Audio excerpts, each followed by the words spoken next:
Hello, welcome to this edition of Digital Badge Academy's webcast series. I'm Jim Daniels, your co-host, here along with fellow co-host David Leeser, who's going to kick things off for us today. David? So today we're going to do phase three of our five-phase model for building a successful digital credential program. And phase three really is all about governance. And I think a lot of people overlook governance. They don't realize how important it is for a lot of reasons. I mean, one of them is that it's going to simplify down the road the overall operations for your program. It's going to reduce any kind of conflicts. It's going to reduce any bottlenecks, and it's going to really ensure that your program it doesn't require a lot of labor or a lot of extra energy. That's exactly right. I mean, it's really the heart and soul of what we refer to as high impact digital credentialing programs using badging. And any successful program absolutely has to have governance and operational policies in place. And by the way, it's not when we talk about governance, it's not just a laundry list of do's and don'ts kind of thing. It's not that at all. It's a really dynamic kind of framework that gets established that really helps the program scale, helps sustain it in a way that's really productive and positive. It provides a lot of the structure around which, when things need to change, there's an orderly way to go about doing that, and a host of other benefits. We actually have a chart which I will pull up right now. So this is just a real basic kind of an overview of what we refer to as badge program structure, governance, and operations development. This is, by the way, part three of a whole series that we're doing around Digital Badge Academy's methodology for going about designing, developing, and launching a digital badging program. So when we look at governance and operations development, the clear thing in terms of value, again, really it's about having a healthy way to sustain your program and to facilitate changes to the program. Again, to have policies in place that help people make the right decisions about what gets badged, what doesn't get badged, that kind of thing.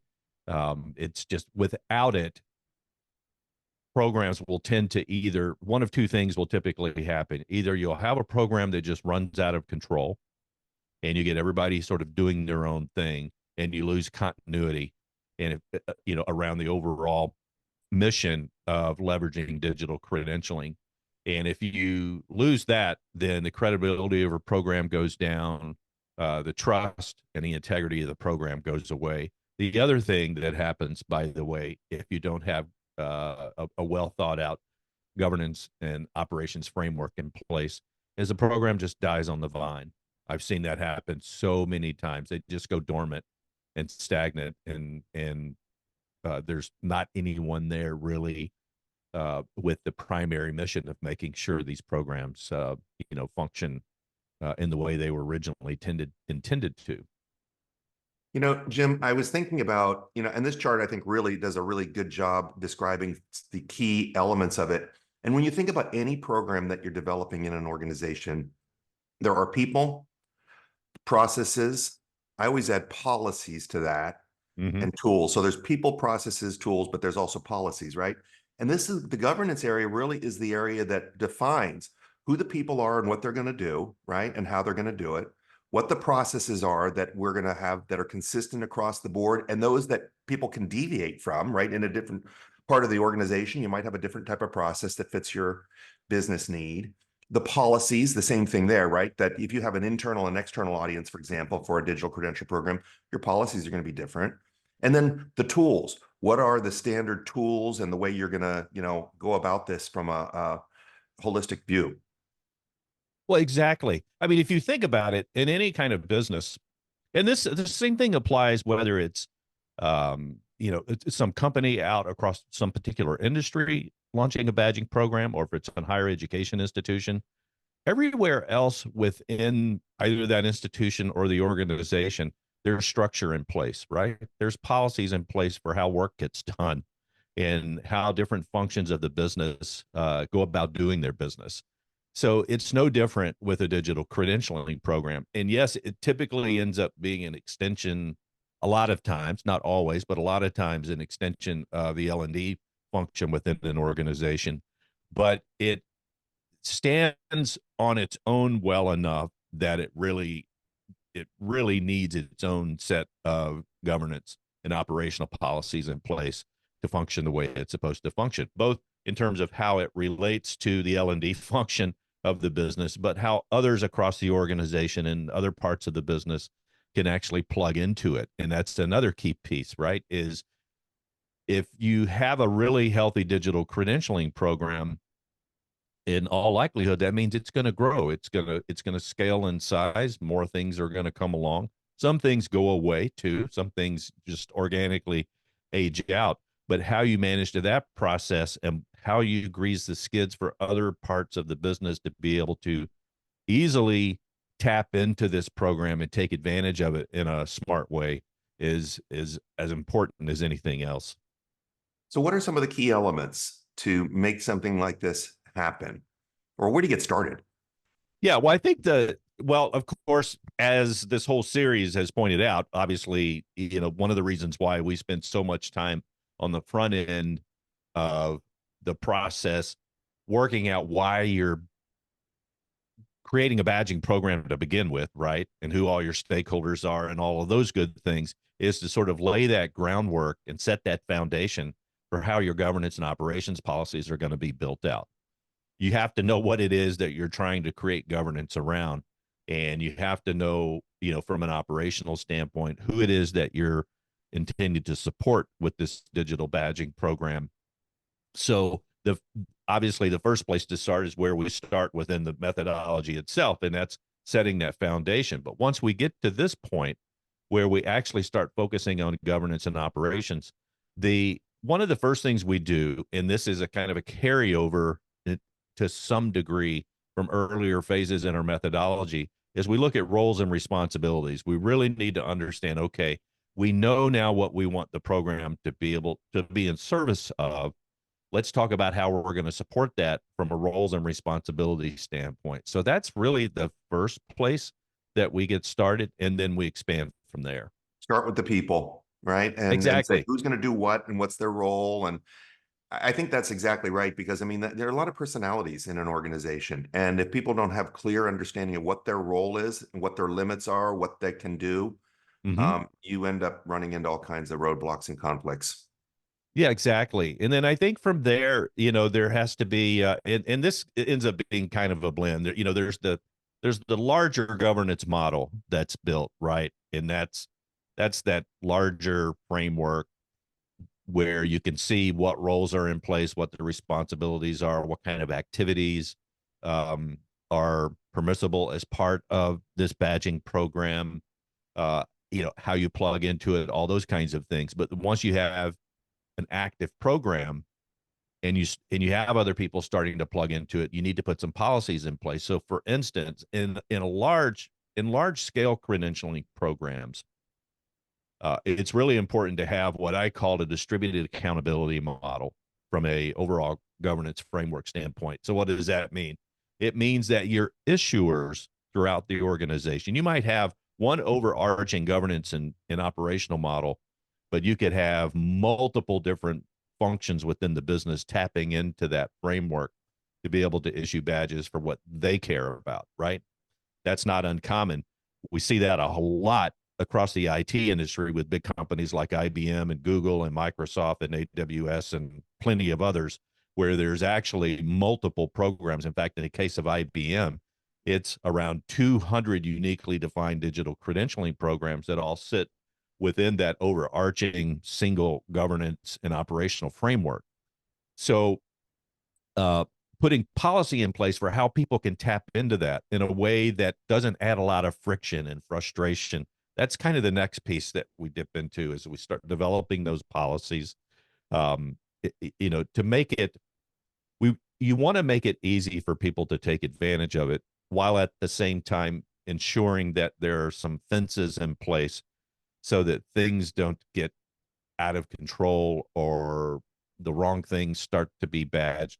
And so what I've always suggested is anyone that's part of this core function where the ownership of that governance and operational framework exists really needs to have a consultative mindset in order to effectively work with other parts of the business to bring them in and onboard them to the program. So that's the next piece is policies, how Yeah, all and of that when you is going think to about work. it, yeah, so there's certain things that are going to be universal in the program, right? You're probably going to have one single badge issuer. You're going to have certain standards for, what the landing page is going to look like and all these other types of things. And there's going to be a certain way of issuing a badge that's pretty standard across the board. But the policies really is the flexible area, really, right? I mean, that's the area that gets down to, you know what, you might have to do something very different for your business unit or you're part of the school than another area does. Well, that's a really, really good point, right? At no point should you think that having governance and operations policies and a framework in place locks things down so that nothing can be changed. In fact, just the opposite is the case. If you have a well thought out governance and operations model for your badging program, it will include elements that allow people to come in and propose new things. And it will also have policies in place that guide how you embrace and pull in and add these new things. Badging programs are very dynamic. They don't function in a vacuum. They don't sit there static. There's always something happening, something that needs to change, needs to be updated. People will come along with new ideas for things to badge, and you need to be open to that. And you need to have a way, a sort of a formalized way of being able to embrace these ideas and have people come in. It could be something as simple as the visual design language or taxonomy, as we sometimes refer to it around the badge emblems themselves. You have a program that has that all built out. Maybe you solicited the help of the marketing and branding folks within the business to help create those designs. But then maybe a year down the road, a part of the business that no one really thought would have a need to tap into this badging program suddenly has an opportunity to do that. But because what they do is so unique, they might need to separate themselves on some level from a visual design language standpoint. Companies run into that all the time. And so, how do you go about managing that process, right? What are the steps to go through to first of all, entertain what it is they want to do, take into consideration any visual design changes, how does that get vetted?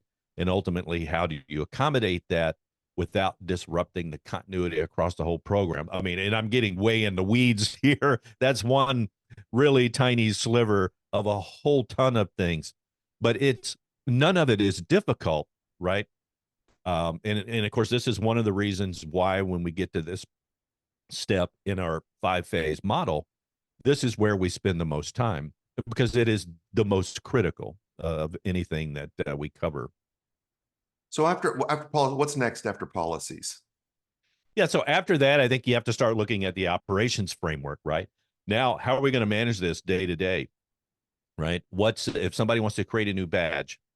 What's the process for getting that request submitted and accommodated and getting it configured and published? Simple things like that, right? What if a badge needs to be updated, right? Or it needs to be retired and archived? It's there from an operational standpoint, it's really important to just have all that very clearly mapped out. The Another piece of the operations framework is kind of relates to that accountability piece on the part of the issuer themselves, right?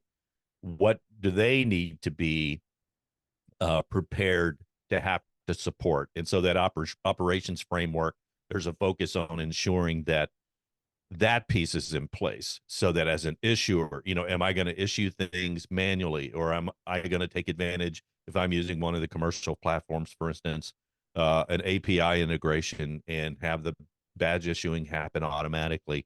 From an operations standpoint, how do you support the issuer and being able to do that?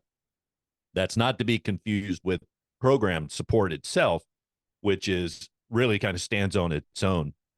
And this is what happens when people are, have challenges. What if someone needs to, they're new to the program and they're being onboarded and they want to take advantage of a badge issuing platform API?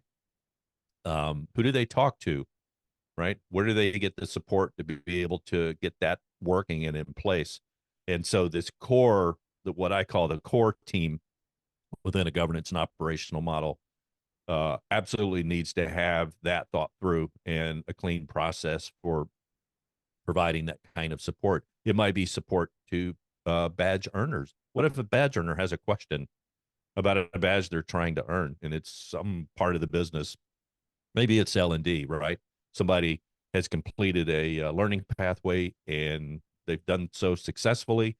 There's supposed to be a badge that gets issued at the end of that. What happens if they don't get that badge? Who do they call, right? Who do they email? Yeah, and also It's what are the service level agreements as well, right? I mean, if you're going to set up a badge program and absolutely. you want it to be successful, you'd better set up some SLAs. Otherwise, people are going to, like you said, they're not going to know where to go. They're not going to know when to expect it. And I think that also has to be spelled out. We'll get back to you within a certain amount of time, or here's where you go to get this information. Because if you don't, you're going to get a lot of friction in the program. Well, you will, and this is why, and we both have experience with this, where in really large scale programs, there actually needs to be somewhat of an agreement that's put in place between that core team within the organization that really owns the overarching uh, badging program, and those who, excuse me, and those who actually are going to be participating in the program and issuing badges, right? And the best way to handle that is to literally have, an agreement document that says, okay, we're going to help you get your program up and running, issuing badges.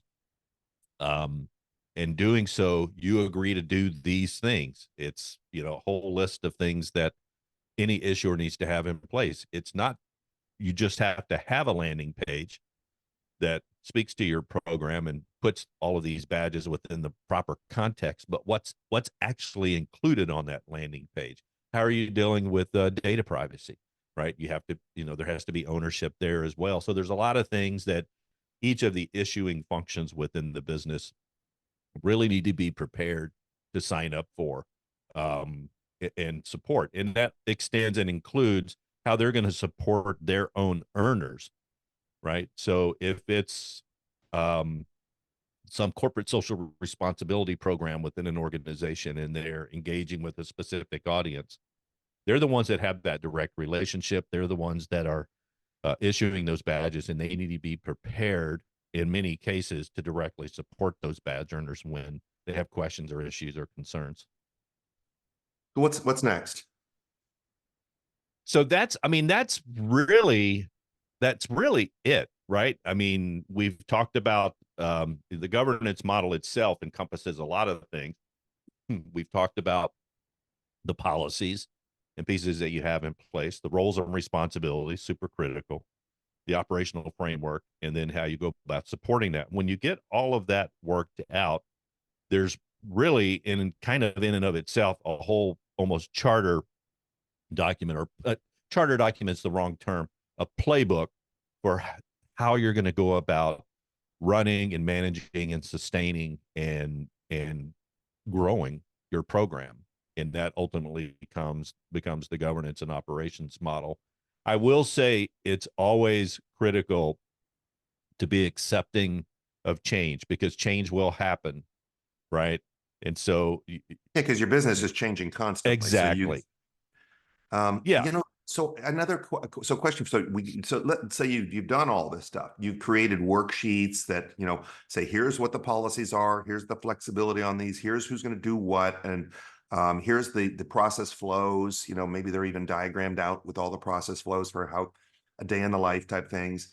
Who's going to support SLAs?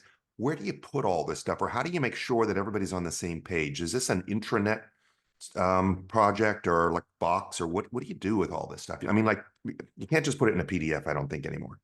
No, no, no, no, no, no. It's definitely not just some PDF document. And when I say playbook is just, an easy way to say, you know, getting information out there. It needs to be all online, and it needs to be hosted in some sort of community. because there's so many different things that make up a badging program, right? That people need to know about. So the best way I've seen that done is literally setting up a community. Now, if you're an organization that's it will take IBM, and I know we reference them a lot, but it is, I think even today is probably one of the most unique programs out there, because they have programs that not only are just focused on employees, but they have programs that are focused on, in fact, about half of what IBM issues in any given year in terms of quantity of badges are actually issued to non-IBMers. Taking that one step further, they have a pretty robust authorized issuer program where they have third-party training providers that they do business with who issue badges on IBM's behalf. So now you've got a situation where you're onboarding issuers that are both inside the organization and outside the organization. So getting back to your point here, how do you do this? It can't just put it in a PDF document. You really need to create a robust community-like environment that's online, that anybody that's participating as an issuer has access to, and the kind of information they have access to is tuned and tailored to their needs. Likewise, you need the same kind of an environment for your badge earners. And again, if you look at any successful program, they're going to have that community environment where all of these policies and procedures and support guidelines and FAQs and any templates that are important. In some cases, and again, I'll reference IBM, they have a custom application they use that their badge issuers submit new requests for new badges through, right? It's a very customized, nice application. I think it's called Badge Me. It's called. And so, you have things like that that are set up. Well, you need to know where that's located and how to get access to it and how to use it.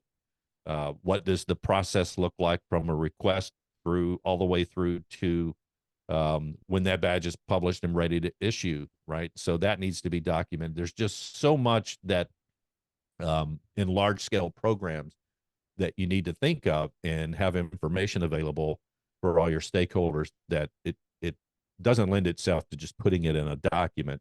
It literally needs to be structured, basically build a website. A support website is essentially what you're doing.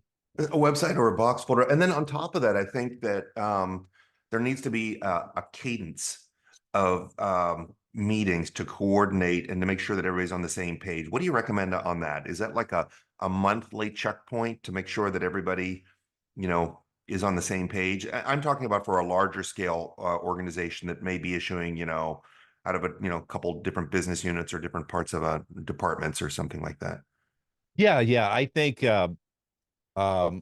I think it works probably quarterly, as far as when you have these large scale programs, even the smaller scale ones. If you've got multiple functions of the business, I'm not saying you have to be issuing, 500,000 or 1 million badges a year to justify doing these sorts of things. But, once a quarter, it's good for the core team that looks after the program at large, to host a call, to let people come onto that call. First of all, to give them updates, what might be changing, how things are going, actually do, provide insights around some of the analytics and data. How's the program functioning in terms of its health, right? How many badges are being issued? Are there any challenges, issues? Just giving everybody, and it's not just to give people a sense that, hey, this is, they care about what I'm doing and they're willing to share this information.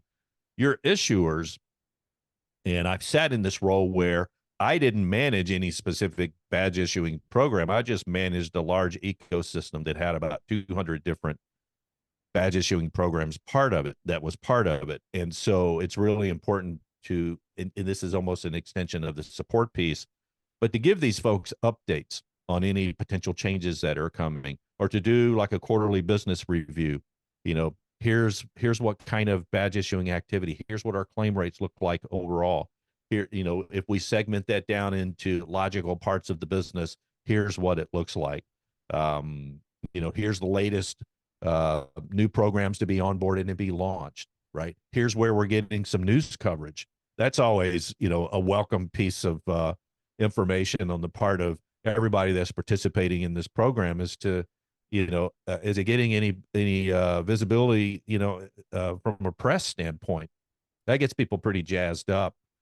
So I think that's once a quarter for sure. And then the other piece I would say is, and this is almost on an as needed basis, but that's the occasional health checks. So if you discover that you've got maybe a particular issue or this experiencing some challenges, maybe their acceptance rates on the badges they're issuing are not quite up to, the expected standard. From a governance and an operations model standpoint, you need to be prepared to go out and work with those folks and understand, okay, what kind of challenges are they having? What might be the cause of that? Do we need to launch a survey? There's all these kinds of things that need to potentially be in place as well. So that would be another reason to, from time to time, engage with your issuer ecosystem, if you will. But from a structured standpoint, I would say once per quarter, and then on an as needed basis with individual issuers, is typically what works. And anything else?